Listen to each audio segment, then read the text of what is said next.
are millions of cells that fight for life, and you're the one that made it. And so there's a journey that you go through the 9-month period before you actually come into being. And there is a purpose, there is a mark on your life that sets you apart from everyone. We could put you in a room of billions and you still stand out. And so very much like Love Rain Down, this book is intentional about showing you that there is a path that God has marked for you, and it's born out of that bit where God would say to you in Jeremiah 1, verse 5, that before I formed you in the womb, I knew you, I set you apart, and I ordained you to be a prophet. A prophet is just one who encourages, who builds up, and who ministers comfort to people. And so that's very much the heart of this book, and it's more than just a book. I believe that all of us have the miraculous lifestyle, the supernatural lifestyle to live out. And by you just choosing to wake up this morning and be here, you are living out a miracle. Amen. Amen. So good. You came fired up. Wow. If you guys can tell already, you're a pastor, right? You're a pastor. I cribbed on a few of your sermons. You know? And I was like, he can preach too. He's a writer, he can preach, he's a worshiper. You know, and you got some swag, bro. I saw your fashion. That's powerful. And now, there are people here there are many people that have ideas in the world. You know, I really believe, it's what a waste of life it would be to die with an unfulfilled potential. There's so many people with a lot of ideas, they don't know how to move forward with that idea. So for you, yes, you had these ideas working at the crossroads, and I'm sure you were excited sharing your ideas. When did you know it was time to act on that idea? So, like I mentioned earlier, so I was working this job, very fulfilling job. Everything about the job was exactly what I wanted. It's like you go to school and you hope to get something in your field. I finally got that. But yet this desire to see people move from a place of living a routine existence, living in the mundane, just kind of getting wrapped up in the same old day, really pushed me. And so I had finished about half of the book by June of 2017, and there was a third week in June where half a book was written, which told me that, you know what, God is very intentional about having this book reach somebody. There's somebody out there that needs to know that he is real and he is working and he is active in their day-to-day life. And they might not receive a Bible, they might not receive a sermon, but they might receive me talking about social media and Insta stories and how people get caught up in their likes. And it's just a false reality, but you see, God's got a plan that's mapped out and that's been charted for you. Amen. That's not just something that can change with filters, but he actually has his hand on someone. Amen. And so that's actually what pushed me. It was March 2017. I literally had 1 week in June where half the book came together, and so it came out. Amen. Come on. Praise God. You know, I believe very powerful. See, Paul had a thorn, but in his thorn, he got to see God's power in his weakness. Now, there are so many people that give excuses. Tomorrow, next week. You know, the Bible says, if anyone hear my word, you know what I'm saying? So, we've been given a measure of faith, everybody. And I feel like, there are people that are saying, okay, I don't have the money, I don't have the resources, or I don't have the right help. I don't have, next week, next month, I got to go to school first. Excuses, or maybe I wish I was taller. I wish I had 6 packs, or I wish I had that $1 million in the bank, something. So I said all of this, like for me personally, I had fear of public speaking. What people see sometimes, Solomon, you're so passionate, you're so bold, and I'm like, I seriously cut it off because I was a person, there was a time in my life that I would go to prayer meetings. I would show up late on purpose so I don't get asked to pray. That's my testimony. I was so, seriously. I see guys like Kyereme and Mia. I'm like, it's so easy for you guys. I would come to prayer meetings, I would be sweating. And I knew when the pastor was going to ask the group to start praying, so I would just go use the bathroom, or I would show up late. That was my story, true story. The struggle is real, bro. So is God. So that was my pathway to this place where I was afraid to pray. But My goodness, I love there's a scripture in Judges, there's a translation that says, and the Spirit of God put on Gideon like a glove. Put him on. And literally, I didn't understand what that meant until I saw that in my life. The Holy Spirit literally put on like a glove. And so for me, it is impossible to convince me God is not real. Mm-hmm. So for your story, for someone out there that has maybe an excuse, I'm not saying anyone here does have any excuse, for anyone that does, or they're waiting, how did you overcome the biggest challenge in your life to push through, to, just for God to reveal the miracle that you are? Can you just help us get in depth, if you know what I'm asking? Yes. So thank you so much. I love that question because it's a multi-layered question. So for me, the journey begins 2 pounds, 15 ounces, McMaster Children's Hospital, June 15th, 1990. I was born 4 months early. Put in an incubator, parents told, hey, you know what? This kid might not make it. Sit next to your phone, you get a phone call, he's gone. And so you can imagine that when you're getting ready to have a child, your biggest concern is it a boy or girl? Now we have gender reveal parties. If it's a boy, you buy the blue. If it's a girl, you get the pink. You set up the crib, you do all these things. My parents had that exact same joy, that same anticipation for a baby. 4 months early, the kid's like, no, they don't come in. And so I think of that as God divinely saying, you know what? This is your time. But you see, for every purpose, every destiny, every calling, there is going to be turbulence. There is going to be something that resists you stepping into the fullness of who you're supposed to be. And so for me, it was being born 4 months early, 2 pounds, 15 ounces. You can imagine, most babies you hold in your arms and you cradle. I fit in my dad's hand. I brought him here just so you could see his hand.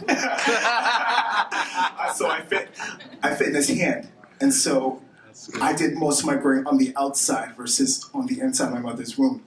And so right from there, I knew that there was a mark of God in my life. But like everybody else, I wasn't really sure what that meant. And so there was a moment for me at 13 and a half where my biggest concern was PlayStation 2, playing NBA 2K4, talking to girls, and doing all sorts of things where this physical ailment, which is known as cerebral palsy, started to take a negative turn in my life. So for me, I had learned my way to walk, my way to talk, my way to go about doing things. And there came a point where I literally lost the strength in my lower extremities. And so I'd be walking in the mall, and maybe like after 3-4 stores, I'd be like, oh my gosh, I'm so tired. Let's go find somewhere to sit and this and that. And so what happened for me was in Hamilton, there's a mall called Jackson Square. Yeah. A gentleman came to me, he's like, hey buddy, I'm gonna give you this chair. I was 13, I'm like, wow, this guy is just embarrassing me in the middle of the mall. Why is he handing me a chair? And so for me, that was a catalyst moment. A moment where I said, enough is enough. I'm not going to live at the mercy of my circumstance, at the mercy of this label, at the mercy of whatever it is that I'm facing right now. Amen. And when I made that decision, God had a way of aligning all sorts of people to move me from that level of weakness and limitation and restriction and limited dates because you're tired to a place of healing. So healing for me came through a surgery, hamstring release surgery, 6-hour surgery. Once again, 50-50 chances. You can come out worse, you can come out better, you can die, right? So all these things happening before the age of 14. And so God took me through that journey. And so, of course, I believe that our God is so intentional about you, and he is so madly in love with you that he literally pursues you like a passionate lover. And so for me, God pursued me through cerebral palsy. Because to be honest, I'm, as you can see, I'm a very confident guy. I don't think without the mark of cerebral palsy, I would be able to shine a light and really go after the isolated, go after the one who doesn't know that there's something more to you. And so I've even come to define CP as a charming personality. Not everyone would understand that, but for me, that's to say, you know what, God decided to mark me with this thing. I'm going to turn it around and use it for his glory. Amen. Amen. Funny enough, I'm a PK, and so Every PK hates the word pastor, the word ministry, the word anything related to working in the house of God, because you've seen your parents up late nights. You've seen them have to give of all that they have to serve others. And so I said, God, I'll do anything but that. Anything, literally. And so for me, it was a conscious rebellion from about 18 to 22. There was a moment I went to Niagara Falls to hang out with some buddies, wanted to have a good time. And at the end of the night that I had gone out, all I saw was that I was in a hospital bed and I was staring at my father and my sister. And in the moment where I expected condemnation, I expected, oh my gosh, not even a Sammy, Samuel, what have you done? I was introduced to the grace of God. That was my first real, true encounter with Jesus. Not a religious activity, because I was active in my church. I was playing instruments. I was working with people. I was doing all sorts of things. But this was my encounter to say, you know what? The love of Jesus Christ will locate you where you are. And so from that moment forward at 22, there was a turning point. And so I believe that God is working through the earth where he is releasing living epistles. Solomon is a living epistle. I love his heart for God because he really and truly is all about connecting with people on a heart level. He reached out to me, a complete stranger, and said, you know what, bro? I love what you're doing. I want to shine a light on what you're doing. Let's work together. Many of us would say, I'm not about to be that guy. Someone's going to message me first, right? And so I believe that we all have this call, and that I believe Love to Rain Down is something that's going to live on beyond this generation. It's going to be changed to different languages. We're going to have it presented as ebooks, as audiobooks. He's going to go travel. We're going to lose Solomon because this book is going to reach the world. And I just believe that, you know what, by coming and partnering with him and saying, you know, we agree, we support what it is that you're doing, that we have now become the hands and feet of Jesus to help take this message of hope, faith, and Holy Ghost to the world. Mm-hmm. That's good. That was good.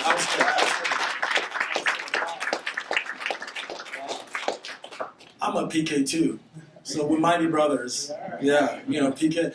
I want to get to know you on a different, you know, dynamics and quick answers, you know, because I know there's so many people that they can preach the word, but they don't share your stories, your scars. You don't really get to know them.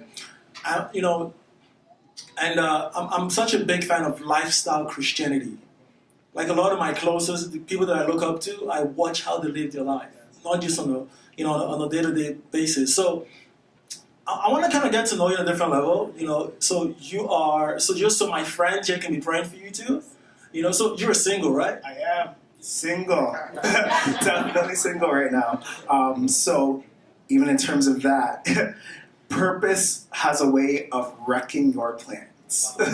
And so I had plans with specific people in terms of relationship, but you see, when God has his hand on you, if the thing doesn't line up with exactly what he wants to do with and for you, it's going to have to be parked. And so at this season of my life, I wouldn't say that I'm single, I'd say I'm in love with my purpose. And if you are in love with God and if you're pursuing your purpose, we can have a conversation. But if you're not about that, you don't really got nothing to talk about. That's amazing. Wow.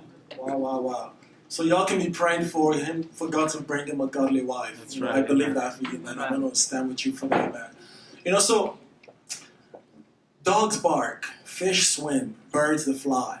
For someone here that has a passion for something, but they don't know how to match forth with that gift, how are one of the ways to identify what you're great at and how to move forward in that gift?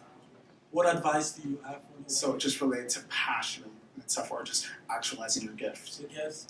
So I believe that the biggest clue to what your gift is number one, what excites you, and secondly, what irritates you. So what really drew me to having to speak up about things was seeing an onslaught of negativity. I'm naturally a positive person. I like to joke around. I like to point out the positive side of things. And I realized that everything out there was about the complete opposite. And so that irritation is what started to draw me. Like I said, I hated the title of pastor, of speaker, of anything related to having to connect on that level. But you see, the irritation grew. The passion and the desire and the ability was there, the gifting was there, but it was the irritation with how things were. Basically, the mediocrity of life that pushed me to say, you know what, I've got to be excellent in this space. And so it's so funny how I said yes to Jesus, but Jesus turned it into an authorship. Jesus turned it into life coaching and into connections and spaces that really and truly people of God are not welcome. I've been to spaces where it's like, I don't know how I'm here. But you see, God is so, like I said, intentional. And so my advice to anyone who is looking to pursue their purpose, pursue their passion, pursue their gifts, pay attention to what irritates you and pay attention to what excites you. You see, when you're 7 years old, my grandmother is 8 years old. She recently had a stroke. And I look at her and I can say that if she did not come to understand her purpose and her destiny, her calling, she would be living these last days of her life in misery. And you don't want to be a person with regrets. And so I would really encourage you to take the time to say, God, what is it that you've mapped out for me? What is it that I can do that no one else can do in grand style that will shine a light of you to the world? It could be as simple as sweeping this place because someone has to do it with excellence. If they don't do it with excellence, we don't want to leave the room. And so whatever it is that you do, that is your place that God has mapped out for you. Thank you. Thank you. Can we do the last worship song? Thank you. Yes. So guys, I'd ask that you stand with me. I believe you should know